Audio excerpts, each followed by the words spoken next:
What's happening, guys? Welcome to Slip the Jab Boxing. Hit the like, hit the subscribe button. Let's get into it. Right, so it's been a few days since Joe Joyce got absolutely flattened by Zhili Zhang. But before I want to get into the subject of the video, I think it's important to say all of the people that are saying, oh, he didn't need to take this fight. Why did he take this fight? He took it so that we could be entertained. Would you rather Joe Joyce fought another bum? There are many boxers, Otto Wallin, Andy Ruiz, Joseph Parker, who are fighting nobodies or no one. And ultimately, we should commend boxers for taking on risky fights, regardless of whatever position they're in, mandatory, not mandatory, whatever, because at the end of the day, we're getting entertained. So anyone ridiculing Joe Joyce saying he shouldn't have taken this fight, or anything like that, you have to understand that you're encouraging other boxers to not take dangerous fights. That's not what we want to see here. So, rant over, let's get into it. Right, so, Joe Joyce. I mean, where does he go from here? I mean, he's lost to Zhang twice, but it's not so bad. Zhili Zhang, based on these performances and the Filip Hrgović performance, you've got to say he's definitely at least top six.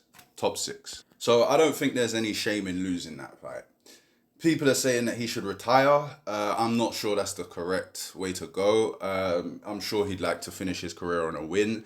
And I don't really see enough damage on Joe Joyce to think, yeah, you're shot, you're done, you're finished. There's still some really good fights out there for him. The Dubois rematch is there. Dubois may want to avenge that. Dubois obviously just lost to Usyk, so both of them coming off of a loss. It's not the worst fight to have. He could have 1-2 fights against literally lower tier opposition and then try and go for the WBA regular championship.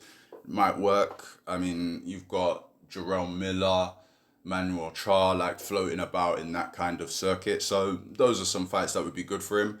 And then another one would be Dillian Whyte. Everybody loves a good British dust-up. So Dillian Whyte, that's another one on there for him who actually had a similar situation where he took a fight that he quote-unquote didn't need to against Povetkin.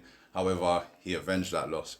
But anyway, there are loads of fights out there for Joe Joyce. The only thing is, he's got some things he needs to work on moving forward. His deficiencies were really, really exposed. It's not like we didn't notice before that he got hit a lot, but the issue was he wasn't getting hit by hard hitters.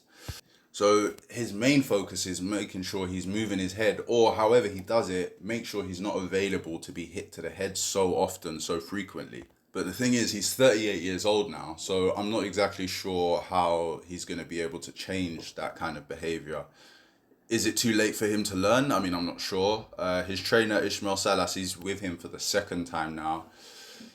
I'm not really sure about advising someone to change trainers. However, he's been with Salas long enough for him to kind of been working on these things.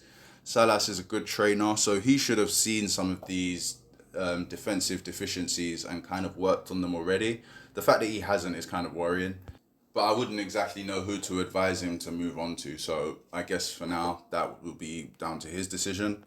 I still think Joe Joyce is potentially a top 10 heavyweight, or at least top 15. I can't think of 10 heavyweights off the top of my head that definitely 100% beat him. I mean, he's still good. He's not rubbish just because he lost.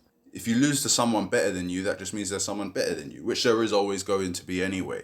So I don't think anybody should be calling for him to retire. I don't think this is the end of the road for Joe Joyce. There's some good fights out there. Let me know who you think he should fight. Some good opponents that you'd be interested in seeing him fight. Or do you think he should retire too? Let me know what you think in the comments, guys.